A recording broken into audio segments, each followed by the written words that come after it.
Lunar Knights here. Understanding your units and the mechanics of a game are crucial to being great at it.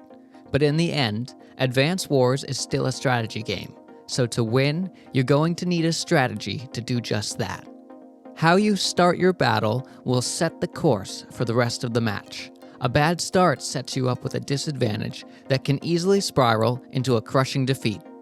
Many competitive strategy games place a heavy emphasis on build order with specific timings. And while that can be useful in Advanced Wars as well, the game is so map and enemy dependent that I instead want to give you a broader set of steps to follow. Let's call it a build guideline. And as a new player, it will be something that you can use on any map that isn't pre-deployed and against both AI and other players. Now, to the details. There are 5 stages of a successful early game. These are scan, expand, scout, poke, and anticipate/react. The first step in any battle is to scan the map. This occurs before the battle even begins or you build a single unit. Your goal with this is to familiarize yourself with its layout and identify key points of interest that will influence how you strategize. A few of these details you will want to keep in mind include: where will your enemy's units be and where is their HQ? Perhaps you can try to win with an HQ capture. What is the terrain like? A map filled with mountains will favor infantry and air units. A map of forests and fog of war will be optimal for ranged unit ambushes. Are there any key properties that can turn the battle? Capturing a base in a critical spot will make it easier to push your front lines and pressure your opponent for an easier win. You may want to forgo other plans to rush for that point. Where might the primary war fronts be?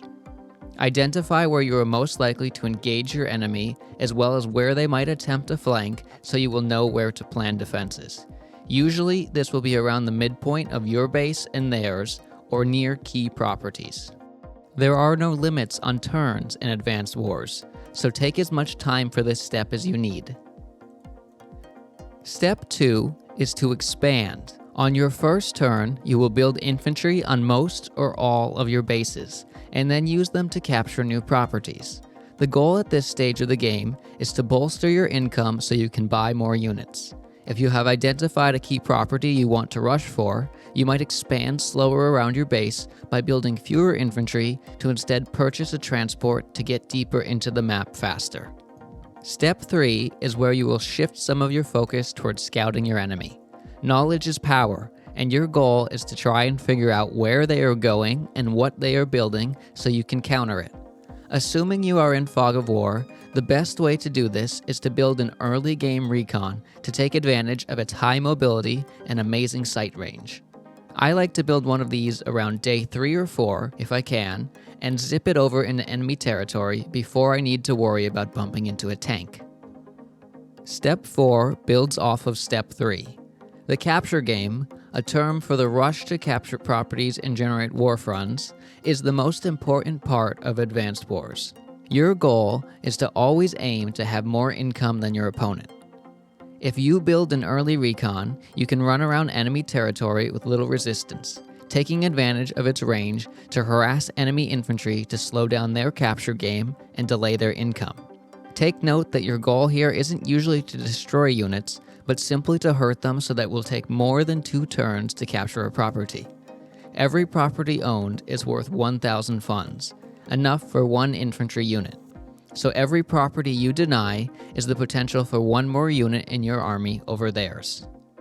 Depending on the map, you might even build multiple recons for this step, though in most cases your enemy will build a tank soon to counter your recon, so you will want to build a tank or B-copter to counter their tank. Both of these units are also great for continuing to poke and delay. This move takes us to the final step. The final step has 2 parts to it, and this step will constantly be repeated for the rest of the game. We already started taking both of them actually. When you sent your recon in, we anticipated that the enemy would likely respond by building a tank, since they are a cheap and effective early game response to a recon. By expecting this, we won't be caught by surprise when it appears, and we can already make preparations to field a counter of our own to that tank. From here on, We are leaving the early game, and this step will be the core element of your gameplay for the rest. No matter what larger strategies you have in mind for the map itself, you will always want to try to anticipate what your enemy will do and react accordingly. Through all of this, keep pushing your advance. If you are countering correctly, you will eventually wear down your opponent and overcome them. Our bonus tip for today is that once you reach the mid-game, if you're not saving up for a particular unit, you should build a unit on every relevant base to boost your unit count and flood your opponent with the strength of higher numbers.